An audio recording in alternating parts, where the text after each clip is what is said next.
The 2019 Yankees are starting to feel a little too 2013 Yankees-ish to me. On a night in which one-third of the starting lineup wasn't on the roster a week ago, the Yankees made 2019 Jordan Zimmermann look good, and were held to 3 runs or less for the third time in the last 4 games.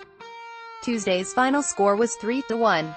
The Yankees are 2-3 through 5 games. Presswire, Masahiro bends but doesn't break in the early innings. The Tigers definitely hit a few scary fly balls against Masahiro Tanaka. Fortunately, they were all caught for outs on or near the warning track. The cold really helped him Tuesday. The ball wasn't carrying at all. Tanaka helped himself out as well. He escaped a first and third with 1 out situation in the first inning with a strikeout and a grounder, and escaped a first and third with no out situation in the fourth. A shallow fly ball and a beautifully turned 1-6-3 double play did the trick. It wasn't until the 6th inning that the Tigers got to Tanaka, and they needed a little luck to do it. Jeimer Candelario hit a ground ball along the first base line that hit the bag and popped over Luke Voigt's head, and went into right field for a double. What can you do about that? Just a bad luck play. Tanaka leaving a first pitch slider over the plate to the next batter, Gent Hicks, wasn't bad luck. It was a bad pitch and a legit double to drive in the tying run. Tanaka's final line, 6.2 IP, 8H, 1R, 1R, 1BB, 7K on 87 pitches. I thought Tanaka had better stuff but worse location than his opening day start. The slider and splitter were biting, no doubt about it, but there were a few more pitches left up and out over the plate. For the most part, Tanaka got away with them. He didn't on the Hicks double, and that's about it. 2 starts, 2 strong outings for Tanaka. Taste of their own medicine. Jordan Zimmermann anti-fastballed the anti-fastball Yankees on Tuesday night.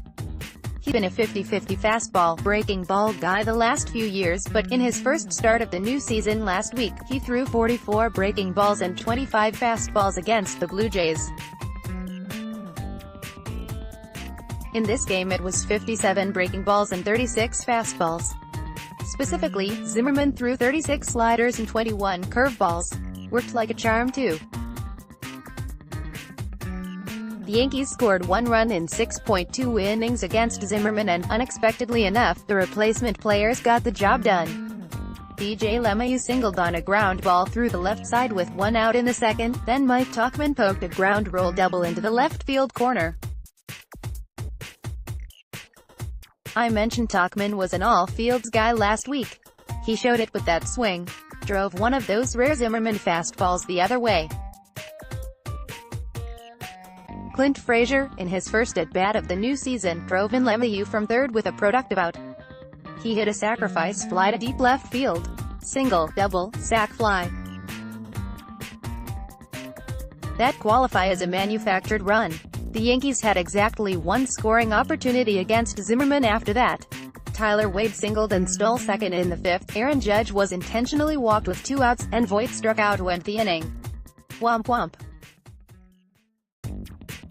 The Yankees managed 6 hits in 6.2 innings against Zimmermann, and 1 of the 6 didn't leave the infield. That was LeMahieu's 4th inning infield single to third. He has been living the good BABIP life in the early going. 10 balls in play and 6 hits. Between all the injuries, and Gary Sanchez sitting, and Zimmermann throwing nothing straight, the Yankees again had a tough time generating offense. Presswire lost in the 9th. The good news? Aroldis Chapman hit 99.5 miles per hour in the 9th inning. His velocity's improving.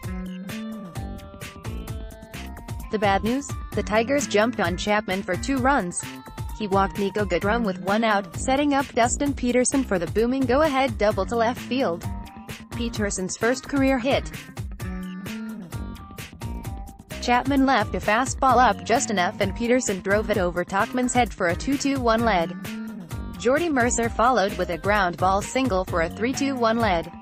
Chapman gets saddled with loss, but good grief.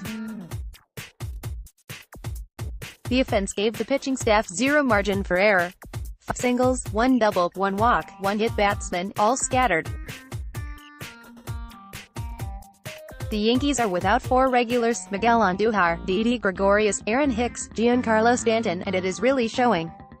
3 runs Monday night, one of which came courtesy of a dopey error by the left fielder, and 1 run Tuesday night. The lineup is really short right now. Leftovers: Judge, single, Watt, and LeMahieu, 2 singles, reached base twice. Tauchman, ground rule double, Wade, single, and Austin Romine, single, reached base once. Voit took a pitch to the hand but seems to be okay. The Yankees went 0 for 3 with runners in scoring position, and the big problem there is the 3, not the 0. Not nearly enough traffic on the bases.